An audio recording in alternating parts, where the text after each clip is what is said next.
بسم اللہ الرحمن الرحیم۔ تمام دیکھنے والے اور سننے والے ساتھیوں کو السلام علیکم۔ جیسا کہ ہم سب جانتے ہیں کہ اس وقت کاروبار کے جو حالات ہیں، تو ان حالات کو مد نظر رکھتے ہوئے یہ ویڈیو بنانا میں نے ضروری سمجھا۔ انشاءاللہ اس ویڈیو سے ہم سب کو بہت کچھ سیکھنے کا موقع ملے گا اور اپنی غلطیوں کو سدھارنے کا بھی موقع ملے گا۔ ویڈیو کو آخر تک ضرور دیکھیے گا، لائک کیجیے گا، شیئر کیجیے گا اور چینل کو سبسکرائب کیجیے گا۔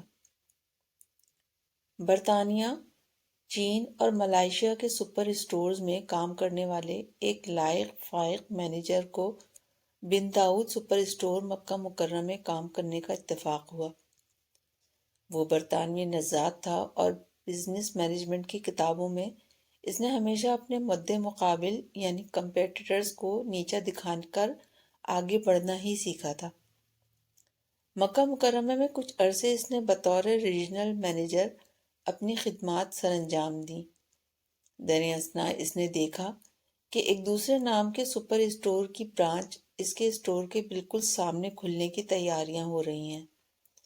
اس نے سوچا کہ یہ لوگ ادھر آ کر اس کی سیلز پر اثر انداز ہوں گے، لہٰذا اس نے فوراً بن داؤد سپر اسٹورز کے مالکان کو ایک رپورٹ پیش کی جس میں اس نئے سپر اسٹورز کے متعلق کچھ معلومات، مشورے اور آئندہ کا لائحہ عمل اختیار کرنے کی تجاویز دیں۔ اس کو زندگی میں حیرت کا شدید ترین جھٹکا لگا جب مالکان نے اس کو نئے سپر اسٹور کے ملازمین کا سامان رکھوانے، اسٹور کی تزئین و آرائش اور ان کے چائے پانی کا خاص خیال رکھنے کا کہا۔ اس کی حیرت کو ختم کرنے کے لیے بن داؤد اسٹورز کے مالکان نے کہا کہ وہ اپنا رزق اپنے ساتھ لائیں گے اور ہمارا رزق ہمارے ساتھ ہوگا۔ اگر اللہ نہ چاہے تو ہم اپنے لکھے گئے رزق میں 1 ریال کا اضافہ نہیں کر سکتے، اور اگر اللہ نہ چاہے تو نئے اسٹور والوں کے رزق میں ہم 1 ریال کی بھی کمی نہیں کر سکتے۔ تو کیوں نہ ہم بھی اجر کمائیں اور مارکیٹ میں نئے آنے والے تاجر بھائی کو خوش آمدید کہہ کر ایک خوشگوار فضا قائم کریں۔ دوسرا واقعہ مشہور پولٹری کمپنی کا ہے۔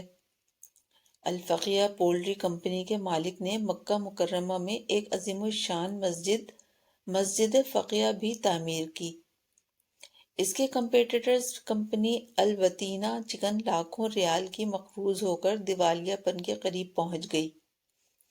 فقیہ کمپنی کے مالک نے جب یہ صورتحال دیکھی تو اپنی مخالف کمپنی کے مالک کو ایک خط بھیجا اور ساتھ ایک 10 لاکھ ریال سے زائد کا چیک بھیجا۔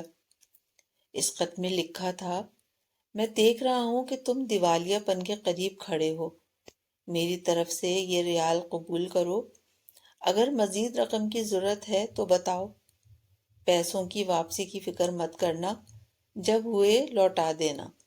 اب دیکھیے کہ ارب پتی شیخ الفقیہ کے پاس الوطنیہ کمپنی خریدنے کا ایک نادر موقع تھا، لیکن اس نے اپنے سب سے مخالف کی مالی مدد کرنے کو ترجیح دی۔ ان دونوں واقعات جو سچے واقعات ہیں، آپ کو اسلامی تجارت کے اصولوں سے متعارف کرواتے ہیں، جس میں کسی کا برا سوچنے یا ٹانگیں کھینچنے کے بجائے بھلا سوچا جاتا ہے۔ ہم لوگ مغرب کے سرمایہ دارانہ نظام کی بھیڑ چڑھ رہے ہیں۔ اللہ پر توکل نام کی چیز اور اپنے مسلمان کی بھلائی کی سوچ ہم سب میں سے ختم ہوتی جا رہی ہے۔ کسی مخالف کمپنی سے پریشان نہ ہوں، اگر آپ اپنا کام ایمانداری سے کرتے ہیں اور کسی پر احسان کرتے ہیں تو اللہ تعالیٰ آپ کا بازو پکڑ کر آپ کو کامیابی کی معراج تک پہنچا دیتے ہیں۔